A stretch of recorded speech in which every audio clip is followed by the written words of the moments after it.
আচমবিতে কানে এলো এক অপূর্ব সঙ্গীত। পিয়ানো বাজিয়ে গান গাইছে যেন কোনো মেয়ে। গায়িকার গলা চমৎকার।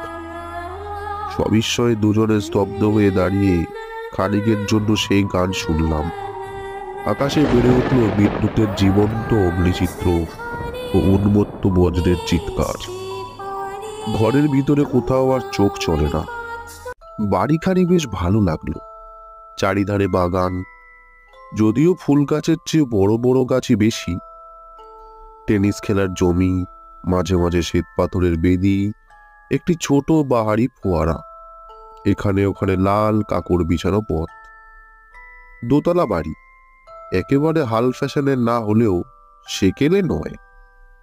বাড়ির জানালায় বা দেওয়ালে প্রাচীনতার কোনো চিহ্নই নেই। কোথাও ফাট ধরেনি, কোথাও অসত্য বট সে জোর করে জুড়ে বসেনি। কিন্তু তবু মনে হলো বাড়িখানি যেন রহস্যময়। সাঁওতাল পরগনার একটি জায়গা। বন্ধু প্রকাশের সঙ্গে এসেছি এখানে মনের মতন একটি বাড়ি খুঁজে দিতে। আজকের ট্রেনেই কলকাতা ফিরব। খানিক ডাকাডাকির পর বাগানের ভেতর থেকে একটি লোক বেরিয়ে এলো। তার চেহারা না মালি না দারোয়ান, না ভদ্র বা ইতর লোকের মতো। তার বয়স ৮০ও হতে পারে, আবার ১০০ও হতে পারে। তার মাথায় ধবধবে সাদা এলোমেলো লম্বা লম্বা চুল। তার কোমর এমনভাবে ভাঙা যে হাড় জিরজিরে দেহের উপর অংশ একেবারে দুমড়ে পড়েছে। কিন্তু হাতের লাঠি ঠকঠকিয়ে সে এত তাড়াতাড়ি এগিয়ে এলো যে তার অসম্ভব ক্ষিপ্রতা দেখে বিস্মিত হলাম। সে জিজ্ঞেস করলো, আপনারা কি যান? বাড়ির ফটকের উপর লেখা আছে টু লেট। আমরা এই বাড়িখানা ভাড়া নিতে চাই। লোকটা হঠাৎ মুখ তুলে তাকালো। সে এতক্ষণ মাথা হেড করেছিল বলে তার চোখ দেখতে পাইনি। এখনো দেখতে পেলাম না, কারণ তার চোখ দুটো এমনই অস্বাভাবিকভাবে কোটরাগত যে প্রথম দৃষ্টিতে তা আবিষ্কার করাই যায় না। মনে হয় লোকটা বুঝি অন্ধ। কিন্তু তারপর লক্ষ্য করে দেখলাম দুই কোটরের ভিতরে কি যেন চকচক করছে। দুই অন্ধকার গর্তের মধ্যে যেন দুই দীপশিখার ইঙ্গিত। লোকটা আবার মুখ নামিয়ে ফেলে থেমে থেমে বলল, ভাড়া নিতে চান? এই বাড়ি ভাড়া নিতে চান? বেশ। বাড়িখানা আমাদের পছন্দ হয়েছে। এ বাড়ির মালিক কে? বাড়ির এখনকার মালিক থাকেন বিলাতে। আগেকার মালিক কোথায় থাকে কেউ জানে না। তাহলে ভাড়া দেবো কাকে? আমাকে। কত ভাড়া? সেটা ঠিক করবেন আপনারাই। কি বলবো ভাবছি, হঠাৎ গায়ে পড়লো এক ফোঁটা জল। চমকে মুখ তুলে দেখি ইতিমধ্যে আমাদের অজান্তেই আকাশে হয়েছে মেঘের সঞ্চার। বুড়ো বলল, বৃষ্টি আসছে, আপনারা একটু ভিতরে গিয়ে দাঁড়াবেন, চলুন। বুড়োর পিছনে পিছনে বাড়ির নিচের তলার বারান্দায় গিয়ে দাঁড়ালাম। ঝমঝম করে বৃষ্টি নামলো। প্রকাশ আমার দিকে ফিরে বলল, বৃষ্টিতে এখানে চুপচাপ দাঁড়িয়ে থেকে লাভ নেই। চল আগের বাড়ির উপরকার ঘরগুলো একবার দেখে আসি। বুড়োর দিকে ফিরে দেখি সে ঊর্ধ্বমুখে আকাশের দিকে তাকিয়ে আছে। আমি তাকে ডাকলাম, সে যেন শুনতেই পেল না। খানিক পরে হঠাৎ বলল, ঘড়িতে কটা বেজেছে? এখন 5:30 মতো। বুড়ো যেন শীতার্থ কণ্ঠে কাঁপতে কাঁপতে বলল, আকাশে মেঘ আরো জমে উঠেছে, অন্ধকারে সন্ধ্যা নামবে তাড়াতাড়ি। এ বৃষ্টি সন্ধ্যার পরেও পড়বে। না পড়তেও পারে। না না, এ বৃষ্টি এখন থামবে না। হয়তো আজ সারা রাত ধরেই পড়বে।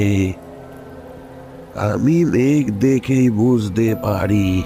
কি সর্বনাশ! তাহলে আমরা স্টেশনে ফিরবো কি করে? আজই তো আমাদের কলকাতা ফেরার কথা। এ বৃষ্টি আজ আর থামবে না, আজ আর থামবে না। পাহাড়ের নদী ফুলে উঠবে, মাঠ ভেসে যাবে, পথ ডুবে যাবে। পালাতে চান তো এখনই পালার। সন্ধ্যার পর রাত পড়বে, ঝড় উঠবে, বন কাঁদবে। এ বৃষ্টি আজ আর থামবে না। এখনো সময় আছে, এখনো পালিয়ে যান। বুড়োর কথাবার্তার ধরন দেখে রাগ হলো। বিরক্ত কণ্ঠে বললাম, ঠাট্টা রাখো, শোনো, এ বাড়ি আজ থেকে আমরাই ভাড়া নিচ্ছি। বৃষ্টি না থামে আজ আমরা ওখানেই থাকবো। কত টাকা দিতে হবে তাই বলো। বুড়ো আবার মুখ তুলল। আবার দেখলাম তার চক্ষু কোটরাগত দুই দীপশিখার ঝিলিক। দন্তহীন মুখ বেদান করে নীরব হাসি এসে বলল, আজ রাতে এখানে থাকবেন? থাকতে পারবেন? হ্যাঁ, কেন পারবো না? বাড়ির আগেকার মালিক আজ রাতে এখানে আসবেন।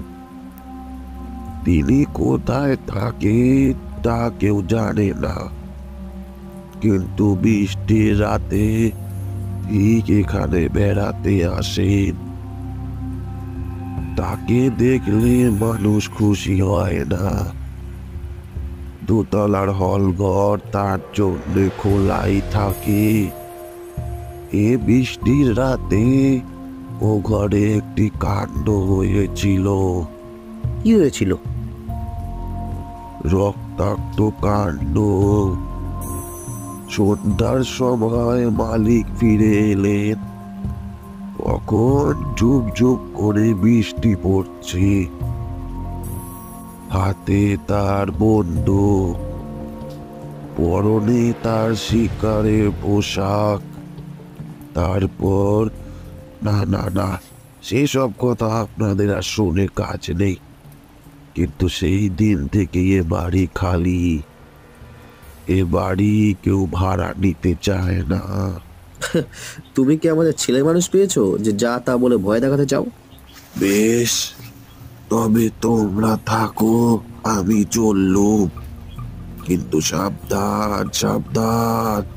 বলতে বলতে বুড়ো লাঠি ঠকঠকিয়ে অত্যন্ত ক্ষিপ্র পদে আবার বাগান থেকে নেমে অদৃশ্য হলো। পাগল? পাগল নয়, পাজি।